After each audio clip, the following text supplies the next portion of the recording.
Hi, my name is Maggie Cook. And I'm Mike Cook. We have 4 boys. 3 of them are neurotypical. When we have Matthew, he wasn't developing the same way as his siblings.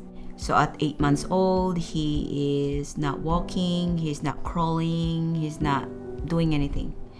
He just mumbles. He's very expressive, but not like what we've seen with our 3 other kids.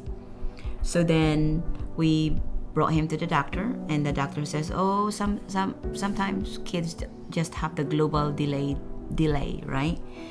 So we were okay with that, and then 12 months, we changed doctor. The new doctor says, oh, it's okay, it's global, but then we're on our 18 months. And Matthew is still not on the same milestones that he should be. And so our second doctor mentioned about Angelman syndrome. And then we dove into reading it. And when I read it, I knew he had Angelman syndrome. She told us about it, and I was like, that's Matt. I was like, oh my gosh. Angelman syndrome is a neurogenetic disorder that affects balance, speech, and seizure. Your chromosome 15 is affected. Some are deleted, some are mutated, some are missing. It is so rare, 15,000 to 20,000 per birth. Yeah, 1 in every 15 to 20,000. So it's a little bit tricky because even some of the medical fields don't even know what Angelman syndrome is. So when we have our genetic testing, Matthew was about almost 3 years old. So we got our diagnosis then in December of 2015. And Matthew actually didn't crawl, but he started walking 3 days before his 3rd birthday. Yep. So even though Angelman syndrome, they are diagnosed that they cannot walk, they cannot talk, but Matthew defies that. He's walking at 3 years old, and he's expressive, and he cannot speak like you and I are conversing, but he's very expressive about what he wants. Communication is just not about words. It's your facial expression, it's other source of communication styles to where you can do your AAC device, augmentative communication device. We have taught him sign language. So right now I think he has over 600 words that he can utter. Now one thing he will amaze us with, things that we don't understand how he does, is there will be a song come on the radio and he likes it. He'll take his iPad and go to YouTube and find it, and we're like, how did you do that? Yep. Because if you ask him, go find this. Like he does little things like that. It's amazing. It's like, that's how he's different kind of brilliance. Yeah. Most Angelman syndrome can sleep 30 minutes, an hour, 2 hours, 3 hours without medication. So Matthew is on a medication right now to where we always feel like it's a vicious cycle. If you don't sleep, then you get seizure. So far right now, we haven't had any seizure activities that we can say because he's been in the medicine. We constantly are into physical therapy, occupational therapy, and speech therapy for him. Just because you don't have diagnosis doesn't mean you don't have to submerge yourself to therapy. Diagnosis is just a specific way of finding what help he needs.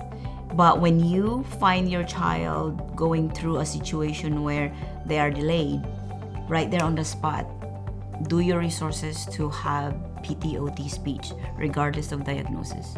And I think that's the reason why Matthew has really advanced so much, because we started him off when he was 14 months old. It's one of the quotes I've heard is that it takes a special person to raise a kid with special needs. And I promise you, a kid with special needs makes you a special person. Mm-hmm. You want to be, because all the stuff that Matt goes through, it gives me goosebumps. And all the stuff that Matt goes through, and he's still the happiest kid in the world. Matthew is very loving. Very loving.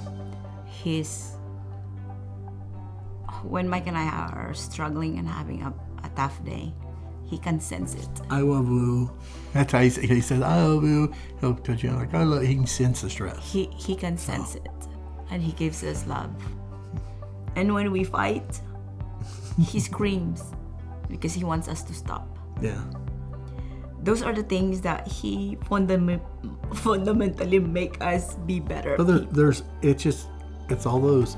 He's honestly such a good kid. He really is.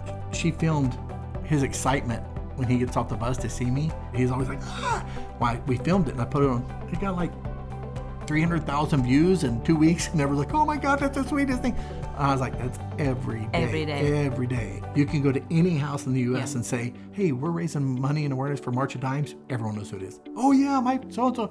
You go to someone's house and say, hey, we're raising awareness for Angelman syndrome.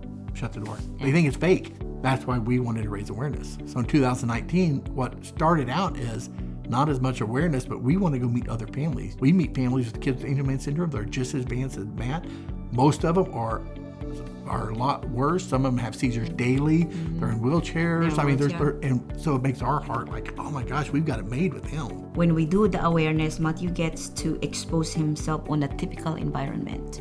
Like we go camping, we go places. We did a travel trailer, and on our travel trailer, we have all of the Angelman stuff. On our first 2019, we hit 16 states. And we were covered for TV news. We don't ask for money. We give them shirt, and the only thing that we always say is that, hey, wear the shirt for us. Because during this awareness, if there's only one person that knows about Angelman syndrome, at least we feel like we've done our part. Disability is not all about physical. There's some disabilities that you cannot see. And because you cannot see doesn't mean that it's not there. Our biggest goal is to get people to understand that just because someone's disabled or special needs doesn't mean they're not a person. Doesn't mean you're better than them. Doesn't mean you can't still be nice and interact with them. I would say since Matt, we've lost a lot of what we thought were friends. Yeah. We thought they were friends. They used to come over and hang out with them, but as Matt got older, they're like, come over, they're like, I want to stay away from him. We used to go to church all the time, and as he's got older, church doesn't have daycare for special needs kids. Yeah. And even though he loves it, he gets so excited and animated during service, he'll interrupt people. So we don't do that anymore. We want the inclusion. Just because people have disability doesn't mean they cannot be included.